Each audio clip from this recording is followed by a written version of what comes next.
Coming up on this week's edition of Inside Braves Athletics, we're going to talk a little strength and conditioning, and we're also going to talk a little bit about track and field and cross country.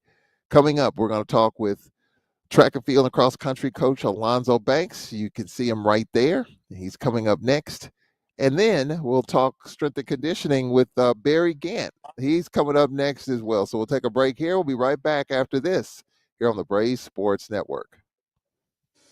Agriculture isn't just what we do, it's who we've always been. At Alcorn State University's College of Agriculture and Applied Sciences, we've always understood that feeding the world takes more than knowledge. It takes heart. Our rigorous programs blend time-honored wisdom with cutting-edge science. Here, you'll join generations of innovators who've always pushed boundaries while keeping their roots firmly planted in tradition. Always growing, always innovating, always Alcorn. Honey, what I think you need is a socket wrench. I played JV basketball. I'm sorry. I don't think it looks right. This is good, and it's all good, baby. Is it really all good?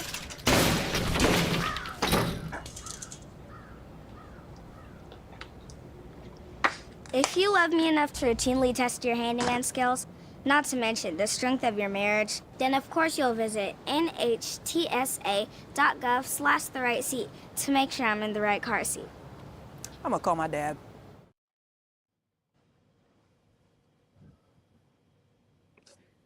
Coming up on the Braves Sports Network, we have a special edition of Inside Braves Athletics. Glad you can join us here on 91.7 WPRL and WPRL.org. We got a double dipper, a double header coming up for you. Coming up next, as you can see, track and field coach as well as cross country coach Alonzo Banks. And a little bit later, we're going to be talking with Barry Gant Jr., the strength and conditioning coach, as athletic season is well underway. You can text a question, 601-301-2611. You can participate. You can tweet a question as well on X, Tall Man Radio. Glad you can join us. And ladies and gentlemen, coming up next, we have Coach Alonzo Banks, track and field, track and field as well as cross country. Getting all my wires crossed up here, Coach. Apologize for it, but we appreciate you coming on. I appreciate you having me. Thank you. This is that time. Sports season about ready to get underway, and it is underway. Football season coming up, and you know, when you get outside and you smell the grass and you're just out there with the student athletes, it's kind of a slow summer, but once the student athletes come in, things pick up. How are things going for you? It's been going well. Cross country season is gonna kick off for us on September the 5th at Mississippi College. That'll be our first meet. And my athletes, they've been training for 6 weeks. This is week 6. They on their own at home, but they're putting the mileage in, and they will arrive to campus next week on the 13th, 14th, 15th. And our first practice will be that Sunday. I think that is the 16th. I'm sure it is hard for your student athletes to hide whether or not they've been working out or not. I'm sure it's hard to fool you. You've been a part of a couple of different programs at Mississippi Valley, and you won a bunch of championships in your previous place, Southern Arkansas University. Yes. So you've been you know what championships are like, and you know what winning track and field and cross country is like. So I'm sure it's hard to fool you when players are saying, "Hey, I've been working out. I'm in shape. I'm ready to go." But only time will tell on that. Yes, and yes, when they arrive, we'll have a little time trial just to see it's going to prove itself. Whatever conditioning they're in, it definitely will show. The first practice, we're going to have a little time trial just to see where they're at and what my expectations will be, which I'm expecting them to be great. But it's going to show itself on that time trial, and then I can adjust the training from the results of the time trial. Definitely. Can looks be deceiving when you're looking at a track and field athlete? They may look like they're doing something. Is the time trials, is that the end all be all? Is that the tell all to determine whether or not they have been doing some work over the summer? Yeah, I think in our sport, looks can be deceiving at times because you can look at an athlete like, oh my goodness, this athlete here is he look like he or she is in shape, and get on the track, and it kind of show itself really really quick. because the time trial is probably gonna be a mile and a half, and it's fast, so it's definitely going to bring out the conditioning level quickly. It's going to show itself really, really quick. What have you seen as far as as far as your student athletes? And I'm sure you've been communicating, Zoom, Yes. watching, highlights, videos of what they've been doing. What have you seen from them in the summer? The most encouraging thing for that I've noticed, that I've seen, they all excited about the opportunity, especially on the men's side. The men team is basically returning the ones from previous year, from last year, and they excited about the opportunity to get out there and just prove themselves to better what they did last year, and they have the experience. They know what to expect. So that's been exciting just to see just the coach. Well, this is how did I do? I hit the time, coach. I hit the time that you required. Some of them even hit a faster time than that's required, and I increased the mileage during the summer this year because they're ready for it. Their bodies are ready for it. Because cross country is that type of sport. You have to build a mileage with the athletes, and sometimes that takes time. You can't rush it, and that take you have to build them up from what he had. You have to meet them what he had in the first year, and then you get to the second year, they're supposed to be a lot better, and they can be able to handle the mileage better. And that's what cross country is really about, the mileage, how they can handle the mileage. Because the men, the men at the conference championship, they run an 8K, and that's basically almost 5 miles, and the women run a 3K. That's like 3.2 miles. So just this year, I'm excited about the athletes. Just excited to return, just to show me what they've been doing. And they really Well, locked for in, as they say. well, for full transparency, growing up, being tall, I lived by a bike club, a bicycle shop, and the guy that ran Yeah, the bicycle shop was ran a track club, and he just assumed, man, you're tall, come on out there and let's see if we can get you out on the hurdles. So I yeah, said yeah. okay, and of course, being tall, I guess you assume 2 and 2 is 4, and the assumption is that someone tall should be, you know, built for hurdles, right? Typically, yes, the long legs, the lanky legs, you can get over hurdles quickly, but you got to have the foot speed in between the hurdles.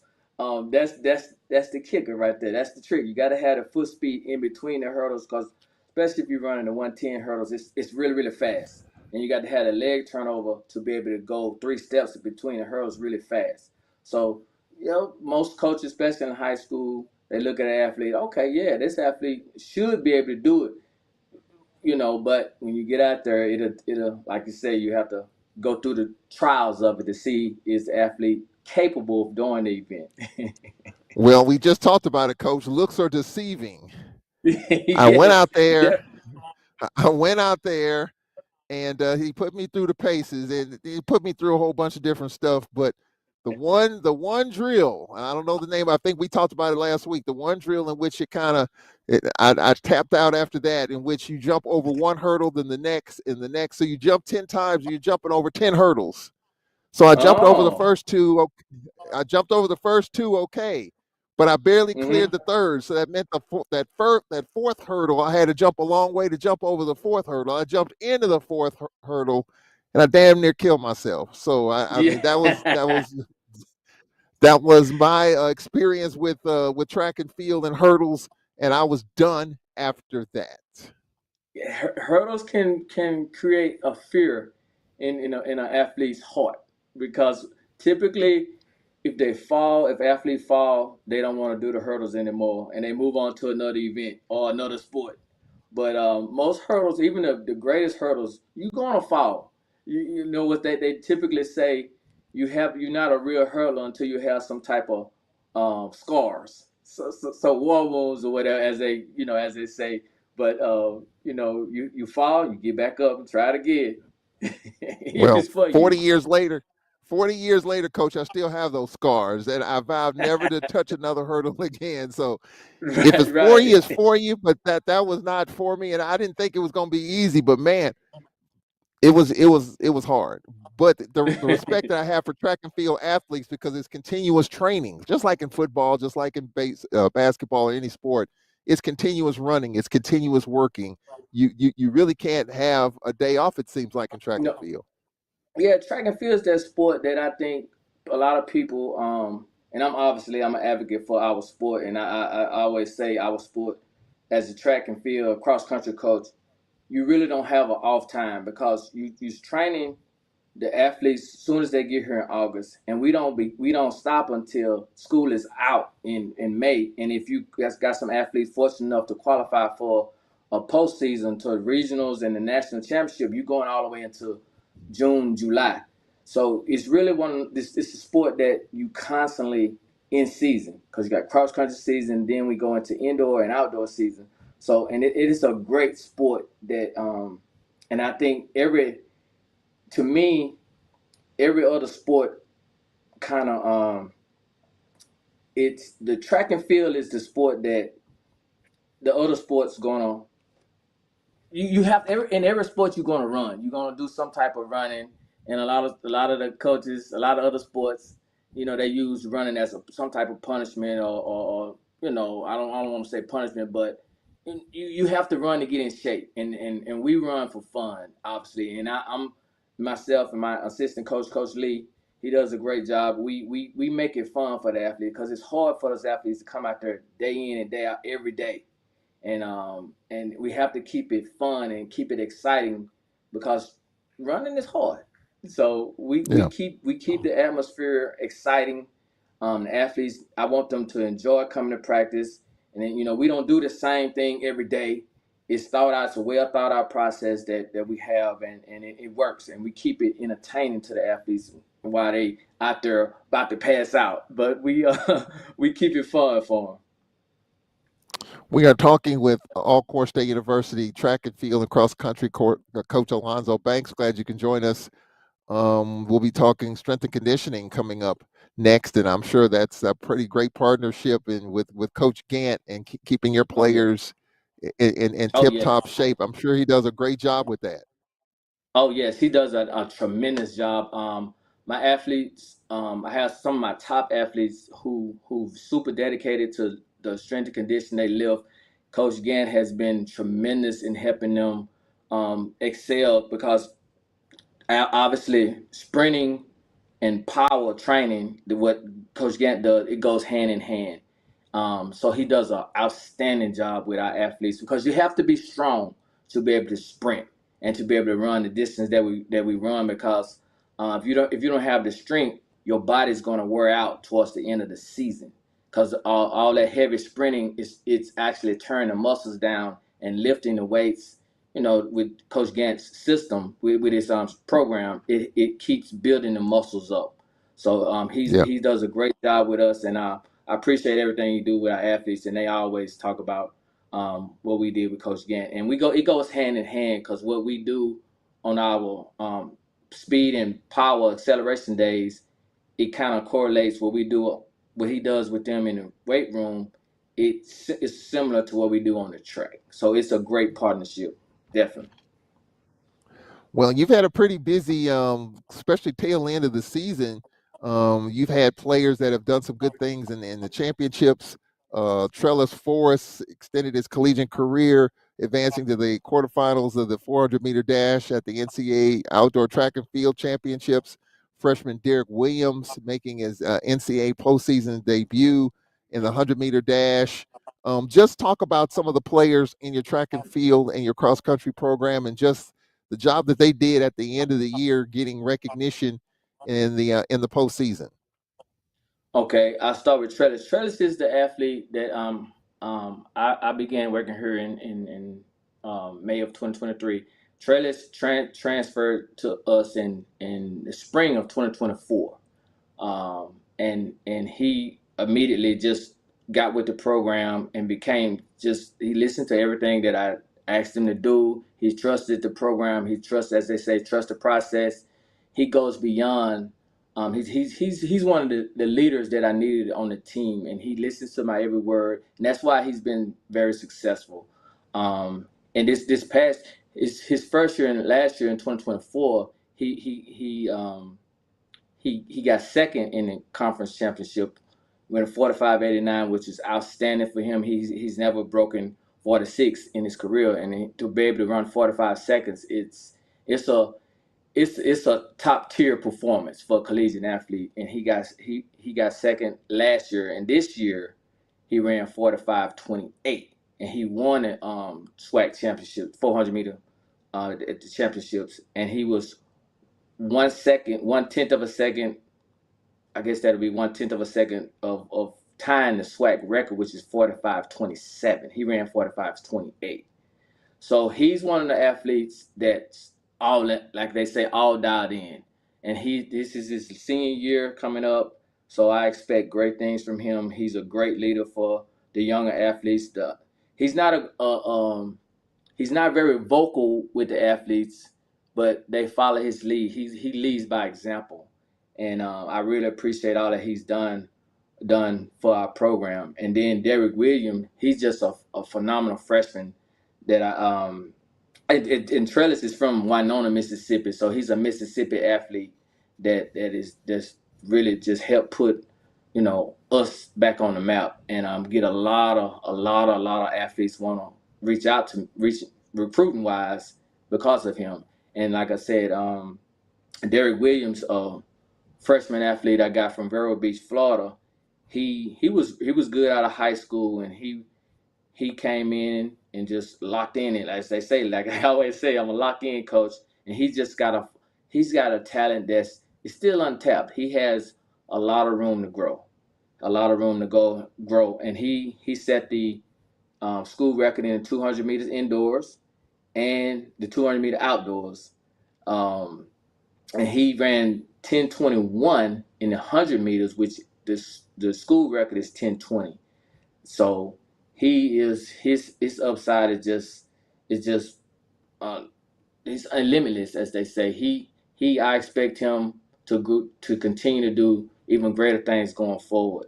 And the success that those two guys have had is really allowed me to gain more recruits just from what those two athletes have done. And Teresa on the women's side, Teresa Gallegos, she has just been phenomenal for us on the distance side. She's graduated now. She graduated this past May, but she has set the standard on the women's side for me to get some additional athletes that we recruited on the distance side. So I really appreciate what she's done for our program as well. So the upside is there, and we just trying to just keep building, keep adding on to the pieces that we already have in place. And I think we finally was able to put Alcorn back on recognition as on a national level a little bit. They starting to recognize the A. That's what I always tell the athletes. We represent the A, and that's a big thing to us as we continue to go forward. Well, that brings up my next question from the text line, 601-301-2611 on X, Tall Man Radio. Coach, how many athletes, this is from the text line, how many athletes are you bringing in this fall? On the women's side, we are bringing, I would say, since I've been here, this is our second recruiting class. On the women's side is where we was real short last year. We actually signed 20 athletes on the women's side. We definitely needed some help over there. So my roster size on the women's side, we're going to have about 26 women. And on the men's side, we signed 10. And we already had a lot of men returning. So we should have about 20 or 21 athletes on the men's side. That's a pretty big roster, Coach. What is that kind of typical common for track and field / cross country? That sounds like a basketball team and then some. Yes, it's pretty typical, and really, and honestly, it's still kind of low compared to a lot of different schools. They be having 30 women and maybe 35 men. But where we at right now, about 26, 27 women is where we need to be, and it's about the same for the men. I think we in in good position to be able to have athletes in, in our sport, it's like 21 different events at the conference championship. So the goal was to be able to have somebody in the majority of the events to be able to compete for points at the championship. That's what we were lacking at in the previous years, and we're trying to build it back up to that point. Interesting stuff from track and field and cross country coach Alonzo Banks. Another question, Coach, what is your philosophy for designing and implementing training programs for the athletes for the different sports? Well, my philosophy, well, I have a pattern that I go by. For example, for my sprinters, Monday is typically our acceleration day. We just working on speed and power. Working on speed and power. Tuesdays typically we're gonna do some type of circuit training. With short rest, a lot of circuit training to we gonna kind of get them equipped to handle the endurance side of things. And then Wednesday we typically recover. That's a recovery day, and in our sport, recovery is big. We need to recover. The muscles need to relax and regroup, regenerate the power and the energy that they need. And then Thursday we coming back, and that's our race model day. We gonna be in the blocks. We're gonna, whatever your main event is, we're gonna kind of train based on, if you're a 100-meter runner, we're gonna do some 100-meter race model type stuff. It's fast. It's all out training, because in our sport you have to be able to run at your max velocity to be able to do it. You have to do it at practice to be able to do it in the meet. And then Friday is another endurance day. We the muscles are tired, and they're tired from Thursday, and we come back Friday and just kind of spin the muscles a little bit,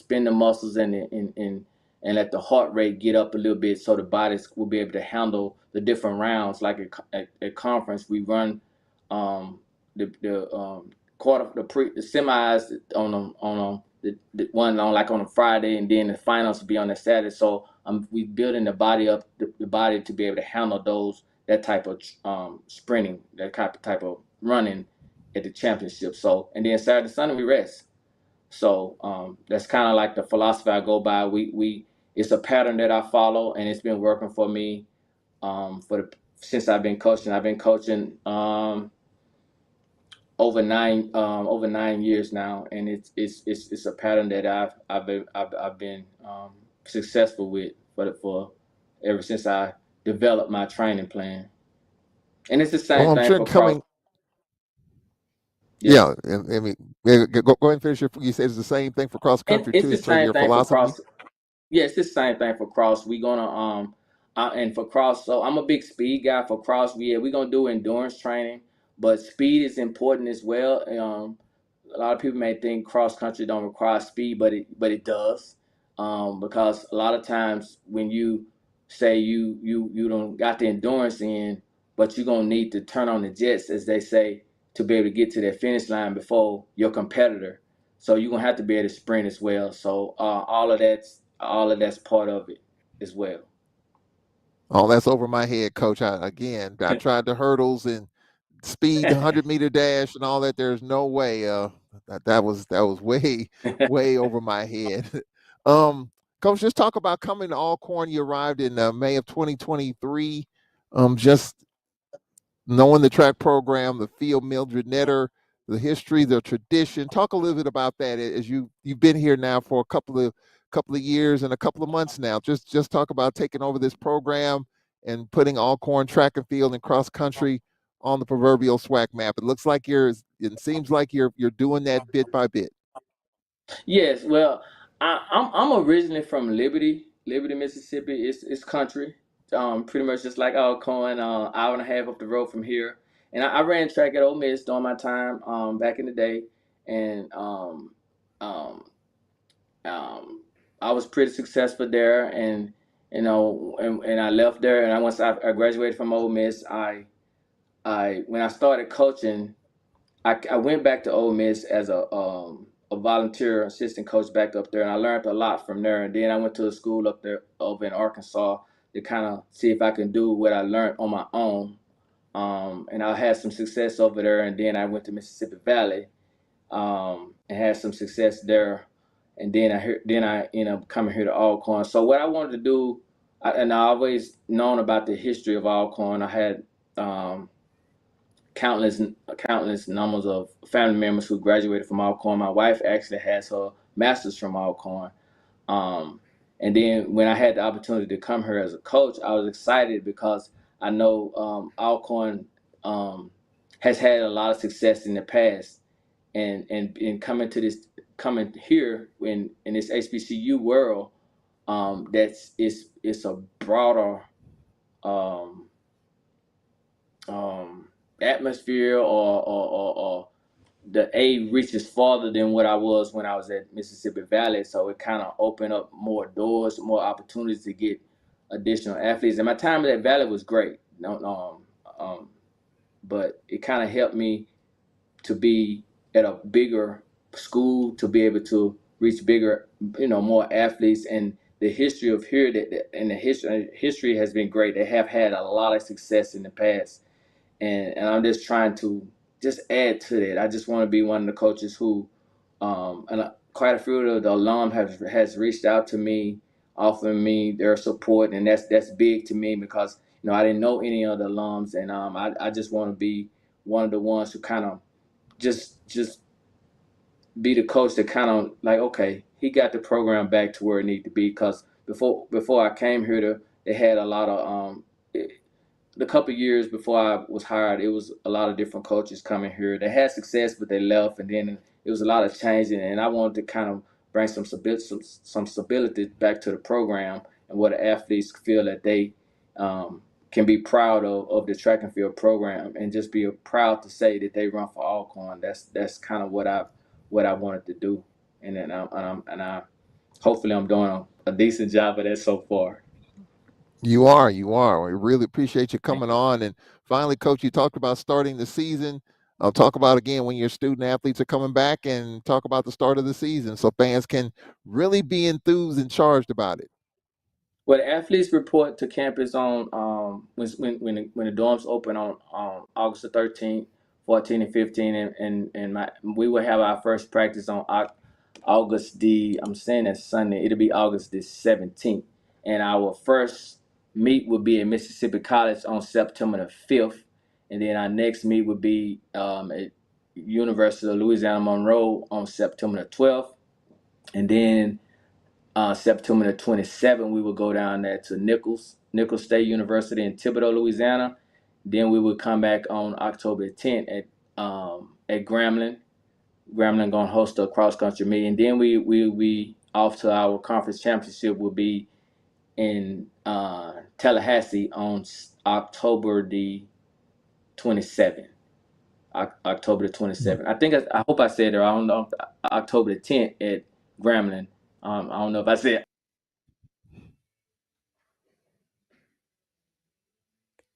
Uh-oh.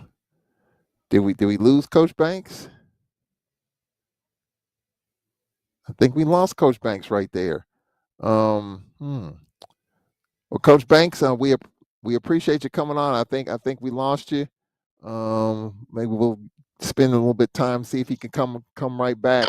Don't forget. Okay. I think I lost. Coach, we got you back? Yes, yeah. I'm Okay. sorry about that. I don't know. It just went out.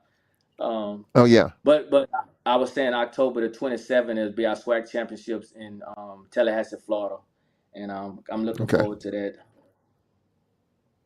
Well, Coach, we really appreciate you coming. Yeah, and I think Braves fans are excited. You talked about how supporters have reached out to you, and I know they're going to continue to do that as you get ready for that first meet at Mississippi College. Coach, we appreciate you coming on, man. We'll be talking again soon. Thank you. I appreciate you having me. This was great. Thank you so much. That's Coach Alonzo Banks, track and field and cross country coach here at Alcorn State University. We're going to take a 2-minute break. When we come back, we're going to talk strength and conditioning with our strength and conditioning coach, Barry Gant Jr. He's out on the football field. He's all over the place as players start to report. We'll take a 2-minute break. We'll be right back here on the Braves Sports Network. We've always known that education is the pathway to greater understanding. In our School of Education and Psychology, we believe in the power of human potential, both yours and those you'll serve. You'll join a community that has always championed innovation in human development while finding your own unique path to impact. Because we've always known that teaching isn't just a career, it's a calling. Always educating, always inspiring, always Alcorn.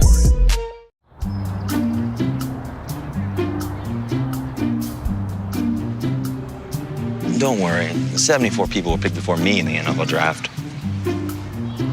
To fight childhood obesity, United Way and the NFL are helping kids play at least 60 minutes a day.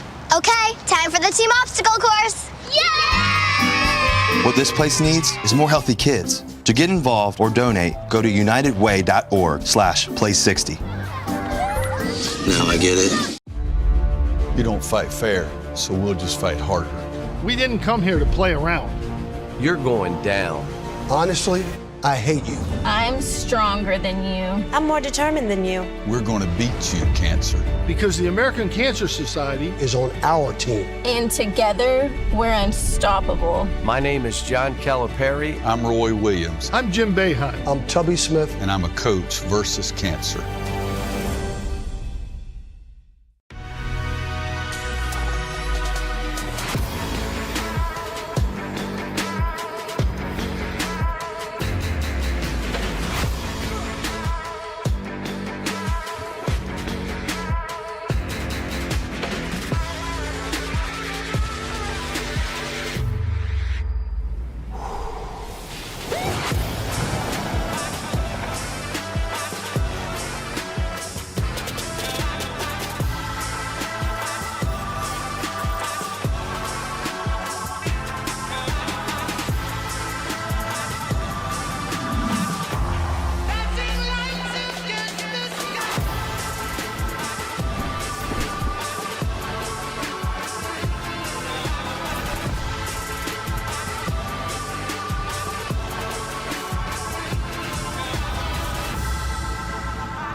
All right, we welcome you back to Inside Braves Athletics. I'm Charles Edmond. Coming up next, strength and conditioning coach Barry Gant Jr. is expected to join us.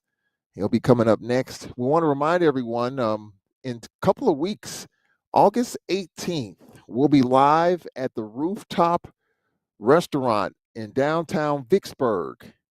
6 o'clock, August the 18th. Braves head football coach Cedric Thomas will be there, part of the 1871 Collective. We'll talk about the Collective. We'll talk with Coach Cedric Thomas, and that'll kind of lead us into the start of the season. The Cedric Thomas Show will start on August the 25th. So we'll get a peek from head coach Cedric Thomas. I understand there's probably a scrimmage coming up that week as the Braves will open up pretty quickly. They'll open up on August the 28th against Northwestern State. So an earlier start time to the season. And so we're going to talk Braves football with head coach Cedric Thomas August the 18th at 6 o'clock. A live audience will be there, and you can join us. We'll talk some Braves football. Do we have Coach Gant?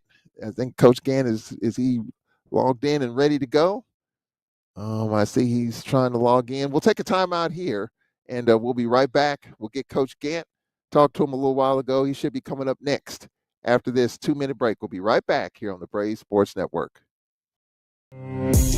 We believe nursing isn't just a major, it's a calling. We're not just teaching skills. We're cultivating trailblazers who transform healthcare. Every breakthrough, every compassionate touch starts with curiosity, courage, and community. At the Alcorn State University School of Nursing, passion fuels innovation. Your journey starts here. Always innovating, always transforming, always Alcorn. If I could go back and change it all, I would. I think I'm gonna miss you the most. I'm sorry. I'm so sorry. I'm so sorry. Maybe it's just the little moments. could go back and change it all, if I could go back, I would. But I can't.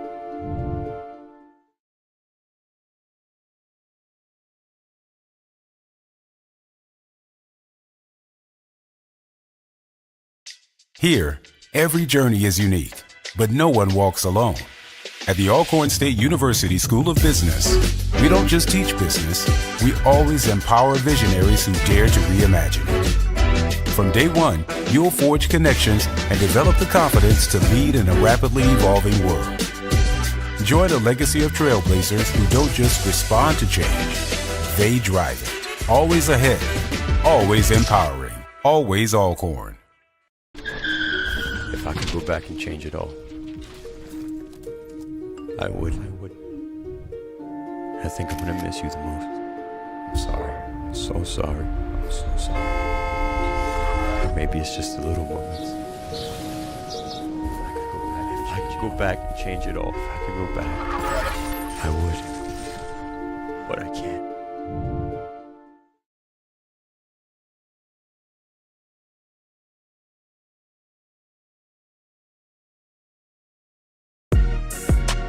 Some names immediately evoke an uncommon sense of family, an unmistakable sense of character, an undeniable sense of legacy.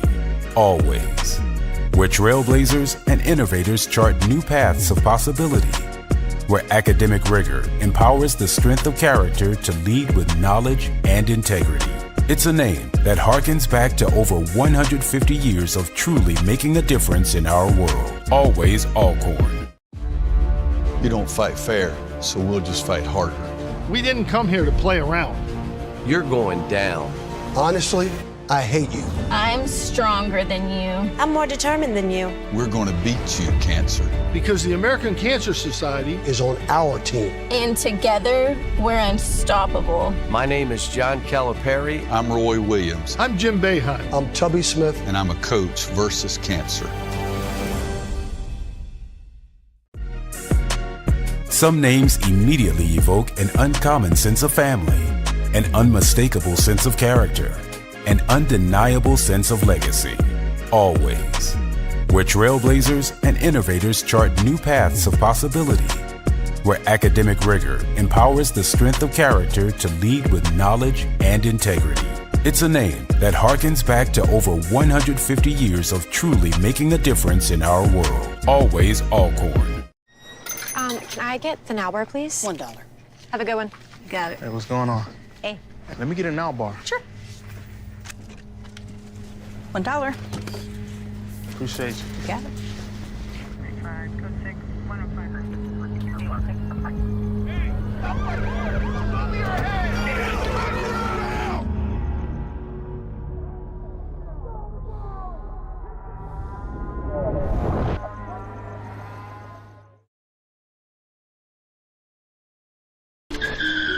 If I could go back and change it all, I would. I think I'm gonna miss you the most. I'm sorry. I'm so sorry. I'm so sorry. Or maybe it's just the little moments. If I could go back and change it all, if I could go back, I would. But I can't.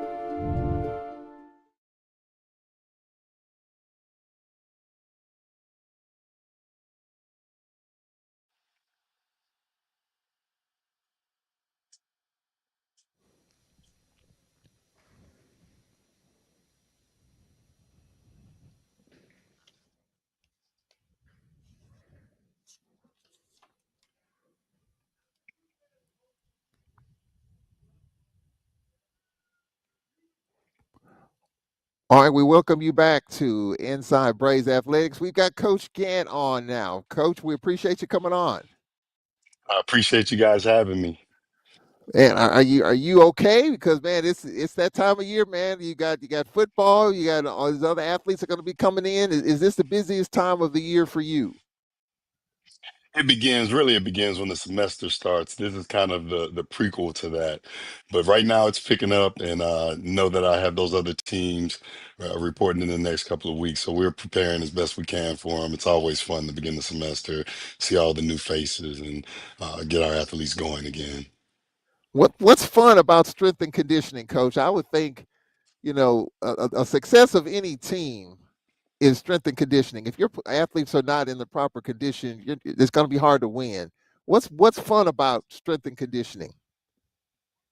From my perspective, it's fun to watch our athletes develop and to see them reach their potential. That's our goal. Whatever their goals are and whatever their potential is, we're trying to meet both items. We're trying to meet their potential, meet their goals individually and collectively with all of our teams. So it's always exciting to see the faces, see the curiosity of how do I get better, coach. And I think we consistently deliver on that product of how do I get better? We have some answers for you, and we look forward to their feedback once we give them a few answers and keep that chain of communication going. And that's the part we love, just to see them reach their goals. That's all we're here for. We're here for the athletes.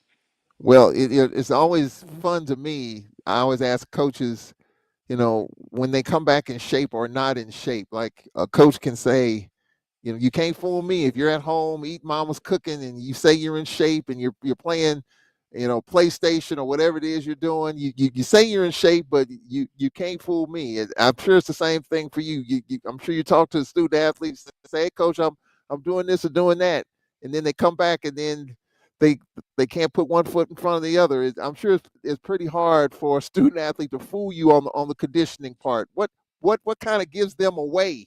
They say, "Yeah, coach, I'm working out. Yeah, I've been doing this and that." Then when they come on campus, they can't do a lap. What kind of gives them away on that? We're always gonna listen to the actions and not the words. So we'll start there, and then from there it's easy to see. By the time we're done with the dynamic warm up and the movement mechanics, I say, all right, now we're gonna start the workout. And I see the eyes. Okay, I know you weren't ready. So, Yeah, but typically interesting. our guys do a pretty good job. They do a pretty good job coming back, especially this is year four.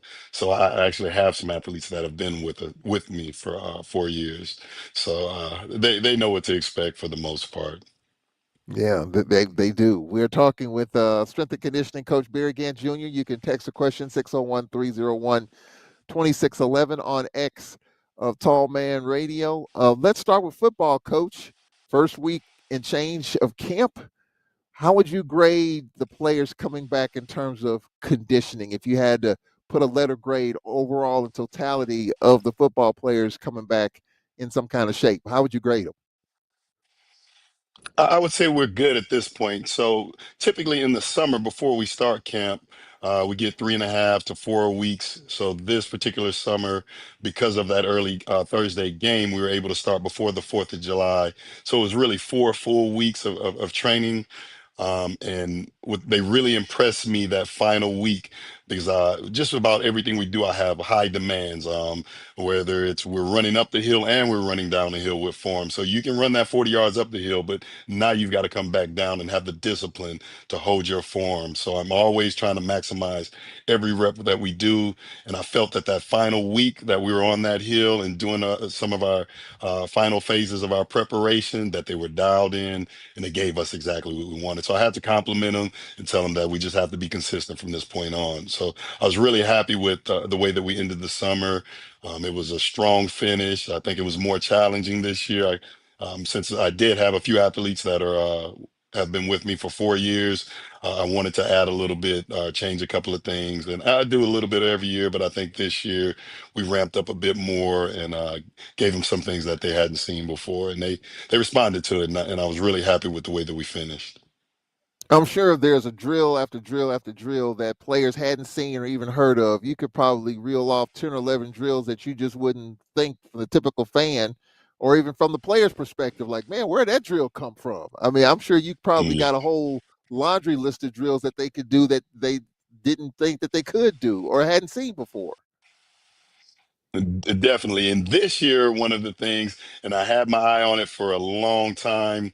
One of the things we did this year is we actually went over to the sand volleyball court next to the blacktop. So it was a particular day where it was a full team circuit. We started out on the track. And we had two stations on the track, so the team was divided into three: two on the track, one in the sand pit.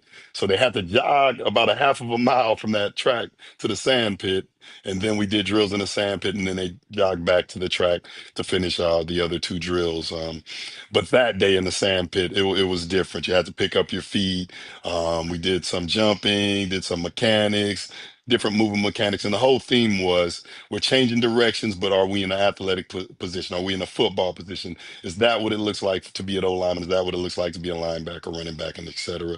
So a lot of what we did was, even though we're moving fast in the sand, there was a high premium on how we moved in the sand and what our leverage was, and if we looked like an actual athlete, or we were just, moving sloppily through a drill, or not focusing on sinking those hips, bending at the knees and ankles, all of those sort of things. So the challenge of the sand was unique, and then the half a mile run, which ended up being almost a mile because you had to run there and run back.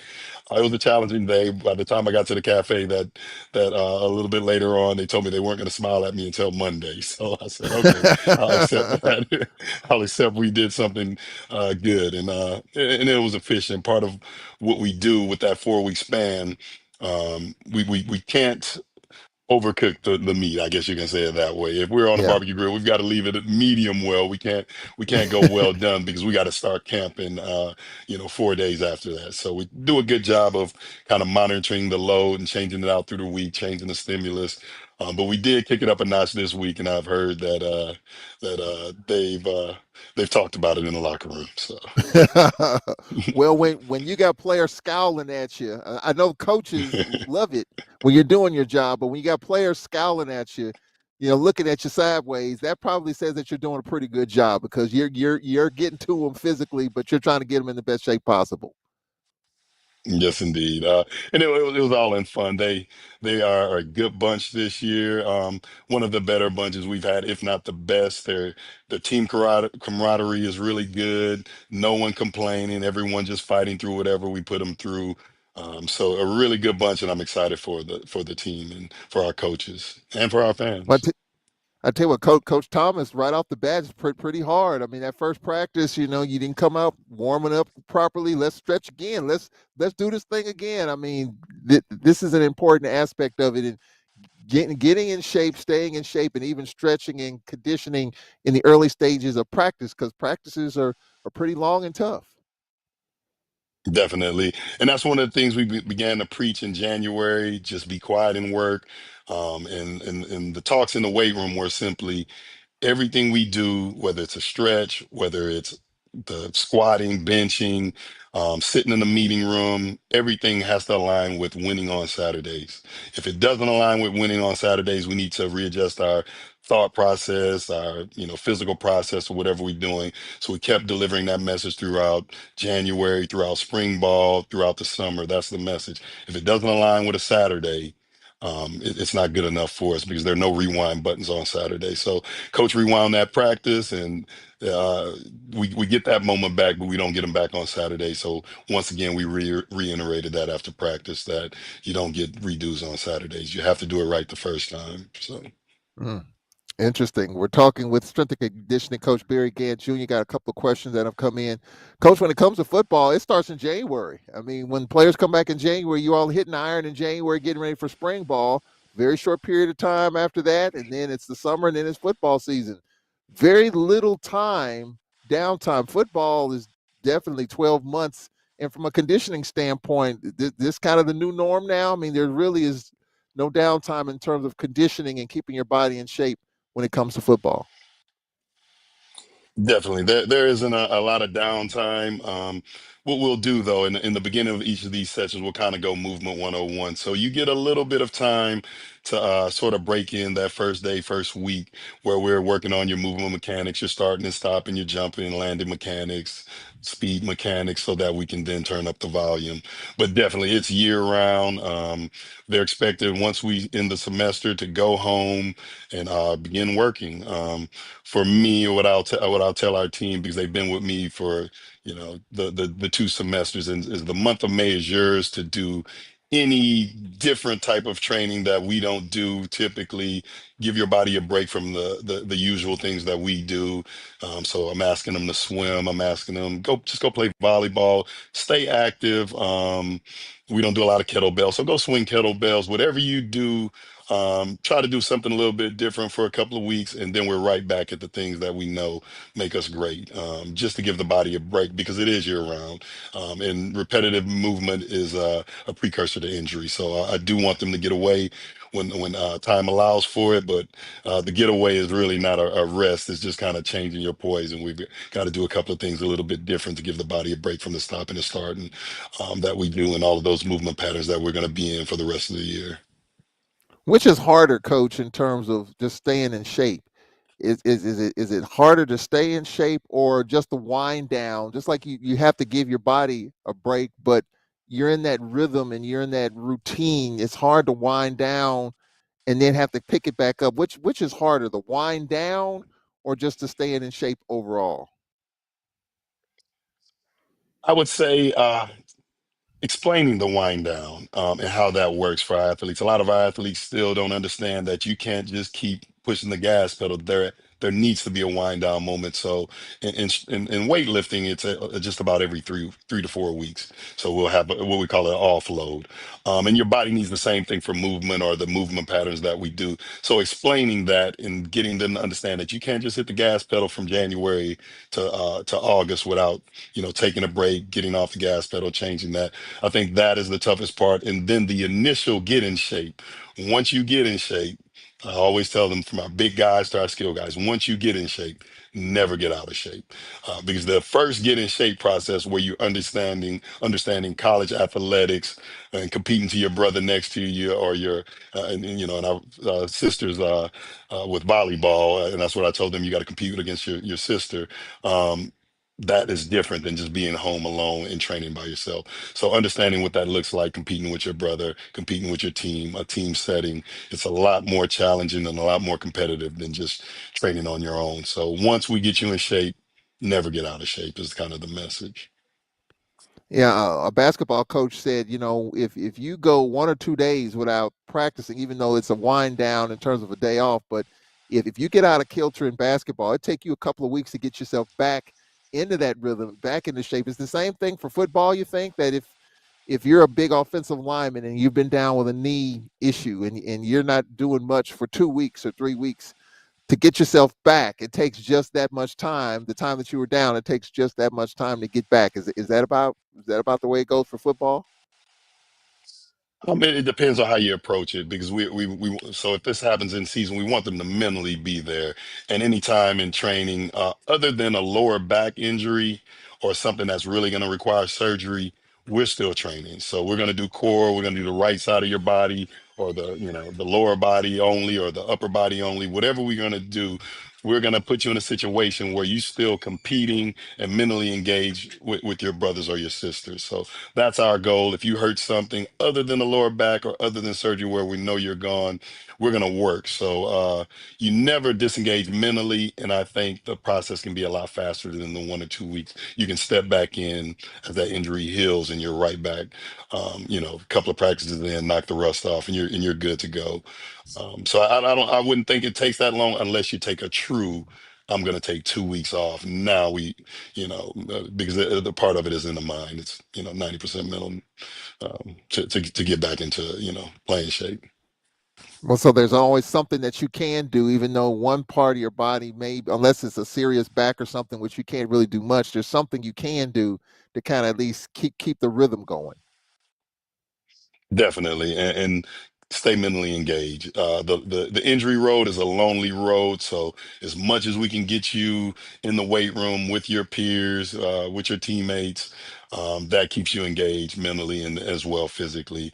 I'll tell them each team as they start the semester that is part of it. We know you're going to twist the ankle, we know you're going to hurt a hamstring, but your job as a competitor is whatever your modification is. When you look over at that other person that's doing the full workout, they should look at you and say, "Man, that person's working." So that's the goal of everything we do as far as injury return or during the injury. We want the people that are working out and doing everything non-modified to look at our modified athlete and say, "Man, that person's really working." So. Well, Coach Gant, we do have a question, and it was posed earlier when we talked with Coach Banks, so we can bring this to you. Your philosophy for designing and implementing training programs for the athletes for the different sports. Okay, I love that question. That's actually a great question, and we've had some turnover, in our head coaches, sort of since my time here, and as every coach comes in, they're very um, sports specific orientated, and where they've come from places where they heard the information of you've got to train tennis like this, you've got to train basketball like this. And even I had the talk with Coach Morton, and he was like, "Well, we got to train the big guys a different way than we train the guards." Well, I kind of explained to them that my approach in this is simply that everyone's an athlete. Everyone wants the same outcomes. We want power and to be explosive, speed and to be able to change directions. We want mobility and we want to be injury resistance. Well, those characteristics are the same throughout all sports. So in a way, we're just training athletes. Now, what I do understand is that some of our sports, say a tennis, we have international athletes where traditionally in that particular sport, they may have not done hang clean or any of the Olympic stuff. So I'm going to cater it to them. But if you ask me, how am I going to train an athlete? I'm going to train an athlete to be an athlete. Everyone wants the same thing. Tennis wants to be explosive laterally, change directions, be able to bend and not get hurt while doing that. Well, a power clean helps you with that. A snatch helps you with that. A jerk helps you with that. Squatting heavy helps you with that. And that's the same thing. If they're trying to compare themselves to maybe I shouldn't train like a football player. Well, we're not training football players to train like football players. We're training them with the best available sports science or prescription of exercises that we can do. And that's probably the difference with that sport. They're sort of wide open to whatever range of exercises because they are a year-round collision sport, and they're more receptive of that because they must train that way. They must train hard. We must do year-round training because you're going to run full speed into another human being.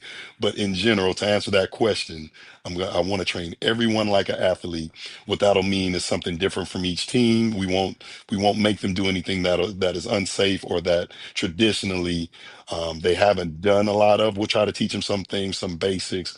It's where we are leaning towards the more Olympic side of things, but we'll meet them where they're at. But in general, if you ask me if I had a tennis player at 13 years old and I had a football player at 13 years old, they would train the same because they're athletes and they want the same things.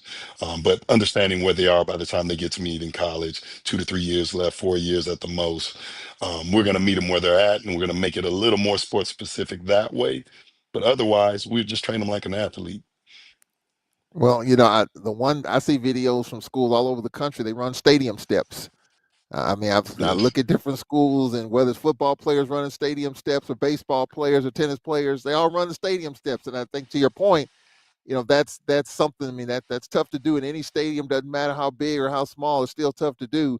So to your point, you're training the athlete and running the stadium steps. I guess is one of those things. Is it universal throughout the country? That's one of the ways to really to kind of test your endurance because there's a ton of steps in these big stadiums, including ours.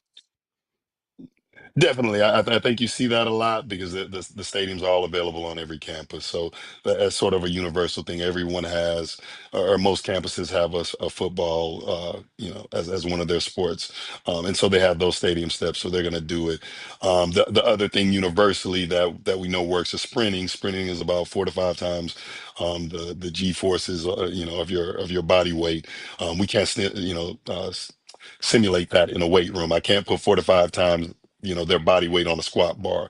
So universally sprinting, it works for everybody, kind of to that point. So sprinting up a hill, that's great for every sport. We're going to get stronger by sprinting up the hill because it's 4 to 5 times your body weight.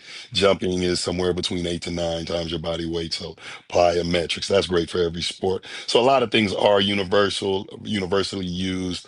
But like I said, we'll just cater it to the particular sport, to the training age, and we'll meet whatever our athletes wherever they're at. The more that they're able to show collectively as a team, the more we'll add into their program.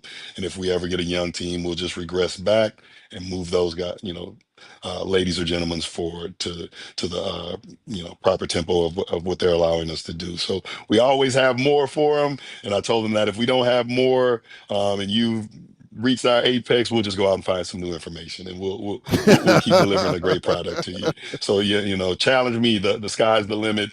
If you hit my limit, I'll go and find and recreate a new limit. Just as I'm asking them to do in the weight room or outside, we're expanding our limits and reaching our potential. I don't think there's any way that an athlete can outwork and out scheme the trainer.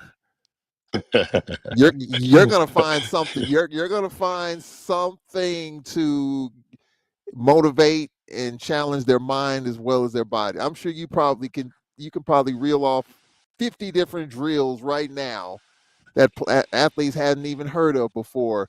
Like, okay, well, you think you've reached your apex? We'll do this over here. Here's something with the ball, or here's something with a bell, or whatever. I'm sure there's no way that an athlete in any sport can out scheme the strength and conditioning coach. 100%, but I'd like them to challenge me. So, yeah. yes. Well, hey, I think that's what teamwork makes the dream work. They challenge you, you challenge them, and that makes the whole thing work well. Yep, we're in it together. It's us thing. Well, finally, Coach, talk about what your schedule is. You're dealing with football. Practice kicks off 7:15 in the morning, and the other athletes are coming in. Just talk about your schedule going forward here. In this particular phase, we have 3 teams on campus right now. So Monday, Wednesday, and Friday for the first 2 weeks, we'll get volleyball in the morning. And Tuesdays and Thursdays, our soccer teams are working out in the weight room. And then it's every day with football right now. So between everyday practice, everyday lifting, we're lifting twice a week. So offense will be Tuesday, Thursday. Defense will be Monday, Wednesday, Friday for football. We do a recovery day in the weight room where they're rolling out, stretching, doing any additional rehab with us and the trainers. Saturdays are scrimmages. Sundays a little bit more stretching and recovery. But those 2 recovery days are important, just as important as the rest of the days. And we work well with Rod and his staff in our athletic training room. It's a great relationship with the strength staff and our athletic training staff. And we tell our athletes, go into the into the training room, do all the things that they're asking you to do, and then come into the weight room. We have a couple of different ways of loading you to help you with a hamstring, a knee, a ankle, a hip tightness, or whatever you have.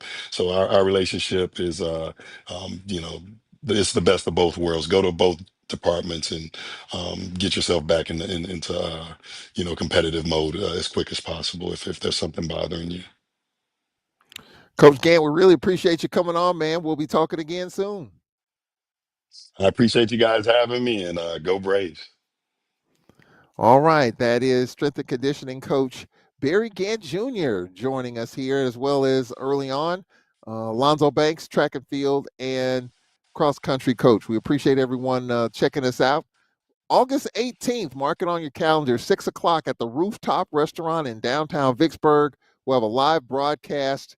From there, we'll talk about the 1871 Collective. They'll have an event there. We'll be there. Cedric Thomas will be there. The gang will be there. And we'll talk some Braves football. We're taking your questions with a live audience, live from the rooftop in downtown Vicksburg. For our producers, Jamario Brooks, Cedric Tillman, Barry Gant Jr., as you can see, and Alonzo Banks, track and field and cross country coach. I'm Charles Edmond. Glad you can join us. We'll talk to you again soon. So long. Charles, before you go, I want to add this on here for you. Congratulations for the second year in a row, the best broadcast of the years for HBCU sports. Congratulations to you. Congrats, big man.